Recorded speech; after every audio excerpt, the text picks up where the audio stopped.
여호수아서는 가나안 땅 정복의 이야기입니다. 이스라엘 지파들은 자신들에게 분배된 땅에 지파별로 공격하여 차지했어야 합니다. 믿음으로 나갔던 유다와 요셉 지파 등을 제외하고 다른 지파들은 오랜 시간 땅을 차지하지 못하게 됩니다. 이제 총 24장을 장별로 살펴보겠습니다. 1장. 여호와 하나님께서는 모세 죽음 후 여호수아를 선택하십니다. 그리고 여호수아에게 좌로나 우로나 치우치지 말고 마음을 강하게 하며 율법을 낮과 밤으로 묵상하며 지키라 하십니다. 하나님으로부터 가나안 정복 사명을 받은 여호수아는 죽기까지 사명을 이루어갑니다. 2장. 이스라엘 정탐꾼이 여리고성을 정탐하다가 추격을 당합니다. 군인들은 라합 집에 숨게 되고 라합은 이스라엘 군사임을 알면서도 위험을 무릅쓰고 살려줍니다. 라합은 이스라엘 정탐꾼과 붉은 줄의 언약을 맺고 자신과 온 가족이 살아남을 뿐 아니라 예수님의 족보에 이름이 올라가는 믿음의 여인이 됩니다. 3장. 이스라엘 백성은 요단강 물이 강둑에 가득하였지만 법궤를 앞세우고 마른 땅으로 건넙니다. 하나님 말씀을 앞세우고 믿음으로 나아갈 때 강물도 멈추는 기적이 일어나게 됩니다. 4장. 여호와께서 요단강 가운데서 지파별로 돌을 꺼내오게 하시고 그 돌들을 쌓아 길가에 기념비로 세우게 하십니다. 이 기념비는 먼 훗날 이스라엘 자손들이 물을 때 여호와께서 요단강을 마른 땅으로 건너게 하신 일을 교육하기 위함이었습니다. 5장. 길갈에 머무는 동안 할례를 행했습니다. 길갈에서의 할례는 이전의 불순종의 수치를 굴러가게 하는 행사였습니다. 광야 생활 동안 할례를 하지 못했던 모든 사람들이 할례를 행함으로써 과거를 묻고 새로운 마음으로 가나안 땅으로 들어가게 됩니다. 6장. 이스라엘 백성은 여리고 성을 하루에 한 번씩 돌아야 했습니다. 그리고 마지막 7일째 7번을 돌고 함성을 지르면 성이 무너졌습니다. 하나님께서 순종하는 이스라엘을 위해 싸워주신 사건이 여리고 성이 무너지는 기적이었습니다. 7장. 이스라엘 백성은 여리고 성 승리 후 가까운 아이성을 침략합니다. 그러나 오히려 패하고 36명이나 죽습니다. 여호수아와 백성은 패배에 놀라 하나님 앞에 이유를 물었고 이스라엘 백성 중에 죄진 사람이 있다는 말씀을 듣습니다. 이후에 아간의 범죄로 인해 아간과 그 가족 모두가 아골 골짜기에서 죽임을 당하게 됩니다. 8장. 아간과 그 가족까지 죽게 된 후에야 하나님께서 이스라엘 백성에게 아이성을 허락하십니다. 이와 같이 죄는 실패와 패배를 불러오지만 죄를 정죄함으로써 승리를 얻게 된다는 사실을 알아야 합니다. 9장. 기브온 족속의 속임수에 대해 전해줍니다. 기브온 족속은 쫓겨나야 할 가나안 족속입니다. 그러나 그들은 자신들의 생명을 구하기 위해 마치 먼 나라에서 온 것처럼 이스라엘 백성을 찾아옵니다. 자신들이 먼 곳에서 왔다 거짓말을 했지만 여호수아와 이스라엘 백성은 이 문제에 대해 하나님께 묻지 않고 그들과 조약을 체결합니다. 그리고 나중에야 기브온 족속이 가까이 산다는 사실을 발견합니다. 10장. 아모리 족속과의 전투 시 여호수아가 태양아 멈추라 하니 태양이 멈추었습니다. 사실은 지구가 자전하기를 멈춘 것입니다. 하나님께서 사람의 기도를 들으신 이런 일은 전에도 없었고 지금도 없는 일입니다. 여호수아의 기도를 보면서 우리도 여호수아 같은 믿음의 사람이 되어야 할 것입니다. 11장. 하나님께서 가나안 족속을 멸하신 것은 그들이 하나님께 은혜를 입지 못하였기 때문이라 하십니다. 하나님의 은혜를 얻기 위해 우리는 겸손하게 낮은 마음으로 살아야 하겠습니다. 하나님의 은혜를 입지 못하는 것은 살았으나 죽은 것과 같기 때문입니다. 12장. 이스라엘 백성이 멸망케 한 가나안 왕이 31명입니다. 이렇게 많은 족속들을 멸함으로 이스라엘 나라가 확장되었습니다.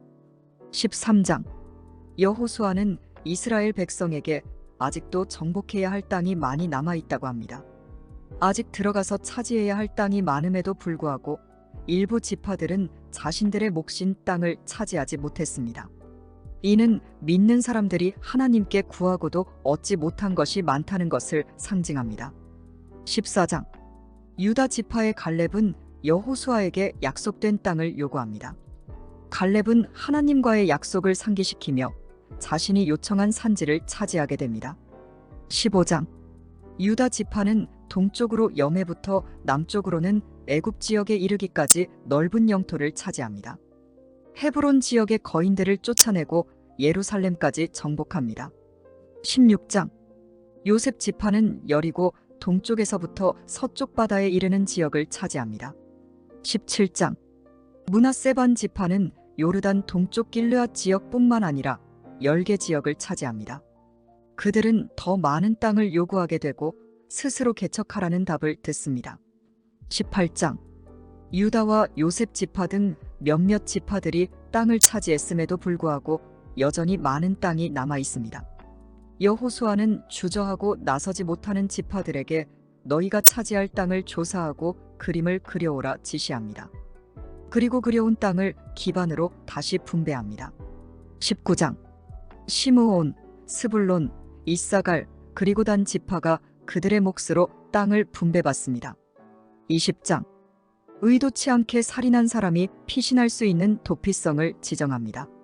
요르단 동쪽과 서쪽에 각각 3개, 모두 6개의 도피성이 지정됩니다. 의도적으로 살인한 경우에는 도피성의 피신에도 죽임을 당해야 했습니다. 21장. 레위 지파는 다른 12지파의 땅 가운데에서 자신들의 거주할 성읍들을 분배받습니다. 이들은 하나님께 직접 봉사하는 역할 때문에 별도의 영토 대신 성읍들을 할당받습니다. 22장. 여호수아는 르우벤, 갓 지파와 므낫세의 반 지파에게 요단 동쪽으로 돌아가도록 허락합니다. 이들은 돌아가는 길에 요단 강변에 큰 제단을 세웁니다. 이 제단은 여호와를 위한 기념제단으로 자신들도 이스라엘의 일부임을 상징하기 위함이었습니다. 23장. 여호수아는 나이가 들어 이스라엘 지파들을 모아놓고 믿음을 지키기를 당부합니다. 그는 이스라엘 백성에게 하나님께서 그들에게 땅을 주시고 전쟁에서 승리하게 해주신 것을 기억하고 오직 여호와만 섬기라 합니다. 그리고 우상을 섬기게 되면 파멸에 이르게 될 것이라고 경고합니다. 24장. 여호수아는 세겜에서 이스라엘 백성을 모아 마지막 유언을 합니다. 그는 아브라함부터 역사를 회고하며 백성들에게 오직 하나님만 섬길 것을 요청합니다. 그 후 나와 내 집은 여호와를 섬기겠다고 선언하고 110세의 나이로 세상을 떠납니다. 사사기는 여호와 하나님을 떠나 이방신을 섬기는 이스라엘 백성이 받는 고난을 알려주시는 말씀입니다. 우상을 숭배함으로써 이민족의 압제를 받게 되고 고통 가운데 하나님께 부르짖을 때 하나님은 사사를 세우십니다. 사사들이 살아있는 동안 이스라엘 백성은 하나님을 믿는 듯이 행동합니다. 그러나 사사가 죽으면 다시 우상을 숭배합니다. 사사기는 이런 일의 반복을 보여주시며 21장 25절의 말씀으로 결론이 내려집니다.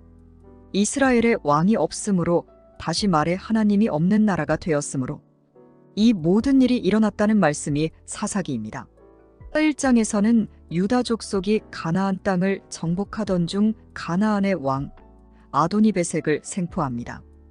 그는 과거에 많은 왕들을 잡아 그들의 엄지손가락과 발가락을 잘랐는데 유다 사람들도 그가 한 대로 그의 엄지손가락과 엄지발가락을 자릅니다.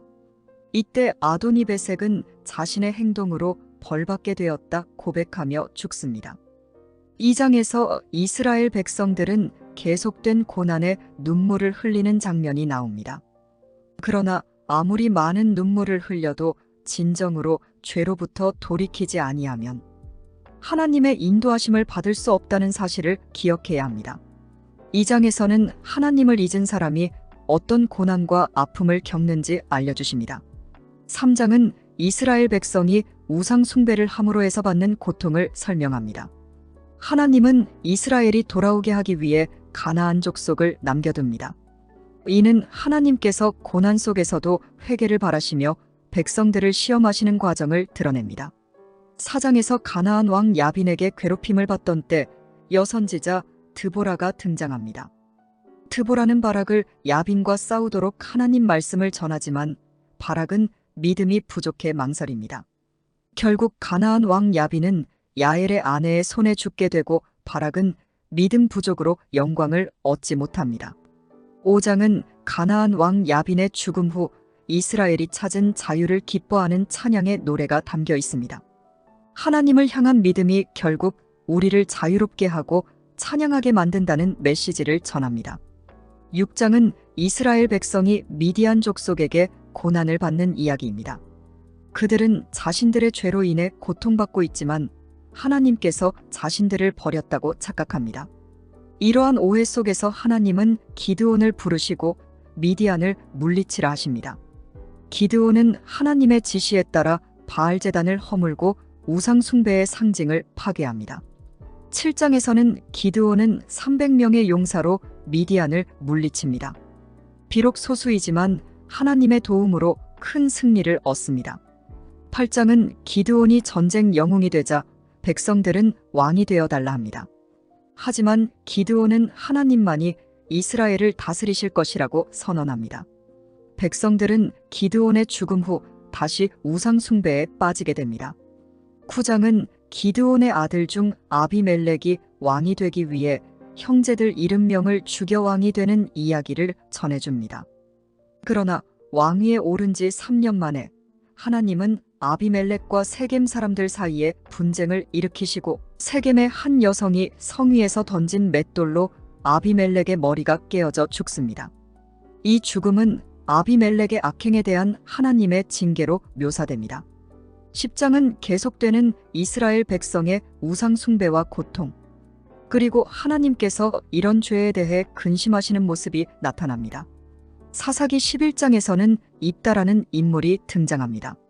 입다는 길르앗이라는 사람의 첩의 아들로 그의 이복 형제들에게 배척당하고 쫓겨나게 됩니다. 그런데 암몬 사람들이 침입하자 길르앗의 장로들이 입다를 찾아와 지도자가 되어달라 요청할 때 입다는 그 제안을 받아들이고 암몬과의 전투에 나가게 됩니다. 그러면서 입다는 맹세를 하게 되는데 전투에서 승리하고 돌아올 때 자기를 반기는 것은 무엇이든지 번제물로 드리겠다 맹세합니다. 불행히도 전투에서 승리하고 돌아온 입다를 처음으로 마중한 사람은 그의 사랑하는 딸이었습니다. 입다는 이 사실에 크게 괴로워합니다. 12장에서는 입다의 승리 이후 에브라임 사람들이 찾아와 자신들이 전쟁에서 배제된 것에 불만을 표합니다. 이 불만은 큰 다툼으로 이어지고 결국 입다와 길르앗 사람들은 에브라임과 전투를 벌이고 42,000명의 에브라임 사람들이 죽습니다. 에브라임 사람들은 십볼렛이라는 발음을 십볼렛이라 발음함으로 붙잡히게 됩니다. 13장부터 16장까지는 삼손 이야기입니다. 블레셋 사람들의 지배를 받고 있던 이스라엘에서 하나님은 한 레위인의 아내에게 아들을 낳을 것이라고 전해주시고 그 아들은 날 때부터 나실인으로 지정되어 특별한 규율을 지켜야 합니다. 그는 포도주나 독주를 마시지 않고 불결한 것을 만지거나 머리카락을 자르지 않아야 합니다. 그러나 성장한 삼손은 이 규칙들을 여러 차례 어기며 자신의 행동으로 인해 많은 문제에 휘말리게 됩니다. 14장에서 삼손은 딥나로 가던 길에서 어린 사자를 맨손으로 찢어 죽이는 기적을 행하며 그의 힘을 처음으로 드러냅니다. 나중에 그 사자의 사체에서 꿀을 채취하여 먹게 되는데 이로 인해 나실인의 서원 중 2개를 범하게 됩니다. 사사기 15장은 삼손과 블레셋의 전투에서 삼손이 나귀턱뼈로 1000명의 블레셋 군사를 죽였다 합니다. 전투 후 물이 없어 목마르고 지친 삼손이 하나님께 도움을 호소하자 하나님은 바위에서 물이 터져나오게 하여 그의 목마름을 해결해주는 기적을 보여줍니다. 사사기 16장에서 삼손은 들릴라라는 블레셋 여인을 사랑하게 되는데 그 여인은 은 1100개를 받는 조건으로 삼손의 놀라운 힘의 비밀을 알아내게 되어 삼손의 머리카락을 잘라 삼손을 무력하게 합니다. 결국 삼손은 블레셋 사람들에게 붙잡혀 눈이 뽑히고 감옥에서 노예처럼 일합니다. 그러나 마지막에 삼손은 하나님께 간구하여 블레셋 신전을 무너뜨리고 많은 블레셋 사람들과 함께 죽게 됩니다. 사사기 17장은 미가라는 인물의 이야기를 다룹니다. 미가는 자신의 어머니로부터 훔친 은 1100개에 대해 어머니가 저주를 퍼붓자 슬며시 은을 자기가 찾았다고 하며 돌려줍니다. 그 여인은 그 은으로 우상을 만들게 하고 미가는 이 우상을 섬기며 자신의 집에 레위인 제사장을 고용합니다. 사사기 18장에서는 단 지파가 땅을 찾기 위해 정탐을 나서다 미가의 집에 도착합니다. 그들은 미가의 제사장을 발견하고 그를 단 지파의 제사장으로 삼아 함께 라기스 성을 공격하여 그곳에 정착합니다. 사사기 19장은 베들레헴에 살던 레위 사람의 이야기를 다룹니다. 그의 첩이 그를 떠나 친정집으로 가고 그녀를 찾아간 레위 사람은 첩과 함께 돌아가던 중 첩이 욕을 당하고 처참하게 죽습니다. 이에 레위 사람은 그녀의 시신을 토막내어 이스라엘 각 지파에 보내 베냐민 사람들이 범한 죄를 알립니다. 이로 인해 이스라엘 사람들이 분노하며 베냐민 지파 사람들에게 가해자를 넘기라 요구하나 베냐민 지파는 거부하고 보호합니다. 이것이 원인이 되어 동족 간 전쟁이 일어납니다. 사사기 20장에서 베냐민 지파와 이스라엘 지파 간 큰 전쟁이 벌어집니다. 이 전쟁에서 베냐민 지파는 처음에는 승리하지만 결국 이스라엘의 연합군에게 패배하고 거의 전멸됩니다. 사사기 21장은 이 동족 상잔의 비극을 마무리하며 이스라엘의 왕이 없어 사람들이 자신의 눈에 옳은 대로 행동하며 하나님을 떠나 자신들의 방식대로 살아가는 결과를 보여줍니다. 이스라엘의 지속적인 죄악과 그에 따른 고통은 하나님을 섬기는 것에서 벗어났기 때문에 일어난 일임을 상기시켜줍니다. 룻기는 하나님께서 택하신 지도자들이 다스리시던 시대의 이야기입니다. 사사시대를 배경으로 이스라엘 백성들이 우상을 섬기는 죄를 짓던 때를 다루고 있습니다. 베들레헴에 살던 엘리멜렉 가족이 기근을 피해 모압으로 이주한 후 엘리멜렉과 두 아들마저 세상을 떠나는 비극의 이야기이지만 룻의 믿음으로 예수님 족보에 오르게 되었다는 소망의 말씀이기도 합니다. 룻기의 배경인 베들레헴은 떡집이라는 뜻을 가지고 있으며 예수님께서 탄생하신 땅입니다. 룻기 1장은 유다 땅 베들레헴에 거주하던 엘리멜렉이 기근으로 이방 땅 모압으로 이주하는 이야기로 시작합니다. 그곳에서 두 아들이 모압 여인들과 결혼하였으나 10년도 안 돼 엘리멜렉과 두 아들이 세상을 떠납니다. 이렇게 어려운 처지가 된 나오미는 다시 고향으로 돌아가려 하였으나 두 며느리가 마음에 걸립니다. 함께 가면 이방 여인으로서 멸시를 받게 되고 또 가난한 삶을 살 것을 마음 아파하며 두 며느리에게 고향으로 돌아가라 합니다. 그러나 룻은 시어머니 곁을 떠나지 않겠다 하며 하나님을 믿는 믿음으로 살겠다 합니다. 결국 나오미는 룻과 함께 베들레헴으로 돌아옵니다. 이렇게 베들레헴으로 돌아온 후 나오미와 룻은 알곡을 주우며 살아야 했습니다.